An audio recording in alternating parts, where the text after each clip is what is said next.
Operation blue स्टारच्या 42व्या स्मृतिदिनानिमित्त पंजाबमधील अमृतसर इथं चौक मेहता शीख समुदायातील एका गटातर्फे कार्यक्रम आयोजित करण्यात आला होता। या कार्यक्रमात राज्याचे जलसंपदा मंत्री गिरीश महाजन हे देखील उपस्थित होते। गिरीश महाजनांची या कार्यक्रमाला उपस्थिती खळबळजनक ठरली, कारण गिरीश महाजनांच्या वादग्रस्त विधानात आता काँग्रेसच्या गोटातून संताप व्यक्त करण्यात येतोय। ऑपरेशन ब्लू स्टार म्हणजे इतिहासातील काळा दिवस असल्याचं वक्तव्य गिरीश महाजनांनी केल्याने आता देशभरातून त्यांच्यावर टीका होतीये। त्यांचा राजीनामा घ्यावा अशीही मागणी होतीये। या सगळ्या घडामोडींमुळे पुन्हा एकदा देशात ऑपरेशन ब्लू स्टारची चर्चा सुरू झाली आहे। त्याच पार्श्वभूमीवर आपण ऑपरेशन ब्लू स्टार बद्दल बोलणार आहोत। इंदिरा गांधींचा जीव ज्या ऑपरेशन ब्लू स्टार मुळे गेला आणि आता महाजनांच्या राजीनाम्याची मागणी होतीये, ते ऑपरेशन ब्लू स्टार नेमकं आहे तरी काय, तेव्हा नेमकं काय घडलं होतं, सगळं समजून घेण्यासाठी हा व्हिडिओ शेवटपर्यंत नक्की बघा। आणि अजूनही तुम्ही आमचं चॅनल सबस्क्राइब केलं नसेल तर ते नक्की करा। नमस्कार, मी भाग्यश्री आणि आपण पाहताय बखर लाईव्ह।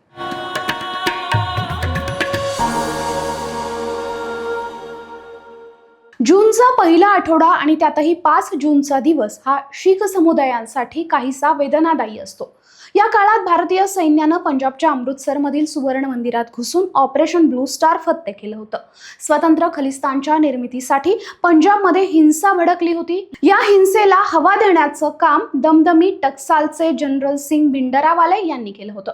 पंजाबमधील हिंसा खलिस्तानी चळवळीनं निर्माण केलेला उच्छाद मोडीत काढण्यासाठी तत्कालीन पंतप्रधान इंदिरा गांधी यांनी ऑपरेशन ब्लू स्टारला हिरवा कंदील दिला होता।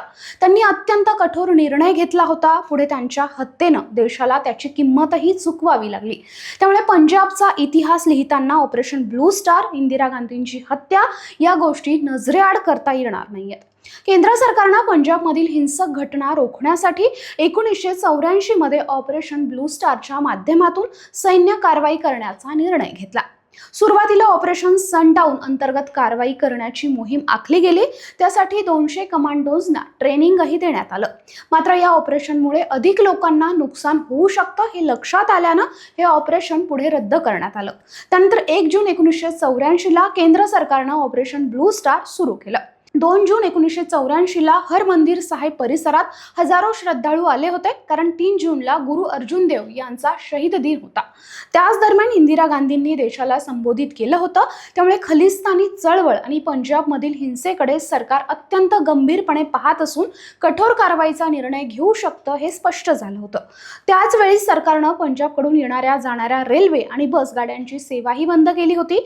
फोनचे कनेक्शन कट करण्यात आले होते। विदेशी मीडियाला पंजाबमधून बाहेर काढण्यात आलं होतं। सुवर्ण मंदिराचं वीज पाणी कापण्यात आलं होतं। भारतीय सेनेनं 3 जून 1984 ला अमृतसरमध्ये जाऊन सुवर्ण मंदिराला घेराव घातला।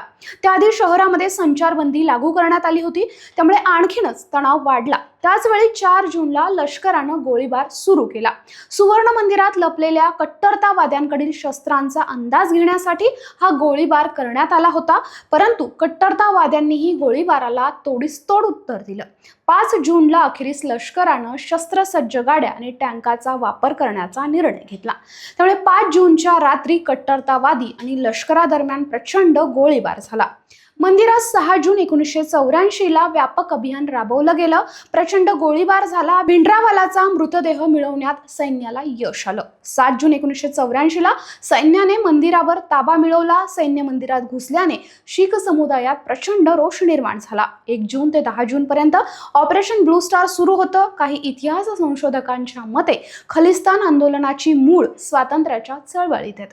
1947 मध्ये भारत स्वतंत्र झाला। स्वतंत्र पाकिस्तानची निर्मिती झाली। यावेळी मात्र फाळणीचं तत्व पंजाबमधील नागरिकांना पटलं नव्हतं, कारण फाळणी दरम्यान पंजाबचा बराचसा भाग पाकिस्तानात गेला होता। आपल्या वाडवडिलांची जमीन पाकिस्तानात गेली होती। ही जमीन सोडून शीख समुदायाला भारतात यावं लागलं, तर काही शीख नागरिक पाकिस्तानात राहिल्यानं रक्ताच्या नात्यांची ताटातूट झाली होती। हीच बोच मनाला लागल्यानं शीख समुदायाच्या मनात असंतोष खदखदत होता। त्या असंतोषात त्यातूनच खलिस्तानची मागणी पुढे आली असल्याचं काही इतिहास संशोधकांना वाटतं. स्वतंत्र खलिस्तानच्या मागणीनं जोर धरल्यानं पंजाबमध्ये हिंसा भडकली. या हिंसाचारात अनेक जण मारले गेले. कट्टरतावादी संघटना निर्माण झाल्या. संपूर्ण पंजाबमध्ये अराजकता माजली. कट्टरतावाद्यांनी सुवर्ण मंदिरात लपून या कारवायांना सुरुवात केली. त्यामुळे पंजाबमध्ये शांतता निर्माण करण्यासाठी ऑपरेशन ब्लू स्टार करावं लागलं असं जाणकार सांगतात. पाकिस्तानच्या निर्मितीनंतर काही शीख नेत्यांनी खलिस्तान नावाने स्वतंत्र राज्याची निर्मिती करण्याची मागणीही केली. भाषिक आधारावर ही मागणी करण्यात आली. शीख फुटीरतावाद्यांनी सुरू केलेलं हे आंदोलन होतं. पंजाबच्या क्षेत्रात खलिस्तान नावाने स्वायत्त राज्य स्थापन करण्याची त्यांची भूमिका होती. शीखांची स्वतःची मातृभूमी असावी या त्या मागणीचा हेतू होता. पंजाबी सुबा आंदोलन म्हणूनही हे आंदोलन ओळखलं जातं. पाकिस्तानच्या निर्मितीनंतर स्वतंत्र राज्याची मागणी करण्यासाठी हीच योग्य वेळ आहे असं पंजाबमधील नेत्यांना वाटत होतं. त्यातूनच हे आंदोलन उभं राहिलं असं जाणकार सांगतात. मात्र ऑपरेशन ब्लू स्टार मुळे पंजाब शांत झाला. भिंडरावाल्यांचा खात्मा करण्यात आल्यानंतर ही चळवळ मोडीत निघाली. पंजाब सावरला, पण त्याची देशाला मोठी किंमतही चुकवावी लागली. याच चळवळीतून अकाली दल उदयास आलं. अकाली दलाचं आजही पंजाबमध्ये राजकीय वर्चस्व आहे. ऑपरेशन ब्लू स्टार नंतर अवघ्या 4 महिन्यातच 31 ऑक्टोबर 1984 मध्ये तत्कालीन पंतप्रधान इंदिरा गांधींची हत्या करण्यात आली. त्यांच्या 2 सुरक्षा रक्षकांनी ही हत्या घडवून आणली. तर असा आहे ऑपरेशन ब्लू स्टारचा इतिहास. ही माहिती तुम्हाला कशी वाटली कमेंट करून नक्की सांगा. हा व्हिडिओ आवडला असेल तर लाईक, शेअर, सबस्क्राईब नक्की करा. धन्यवाद.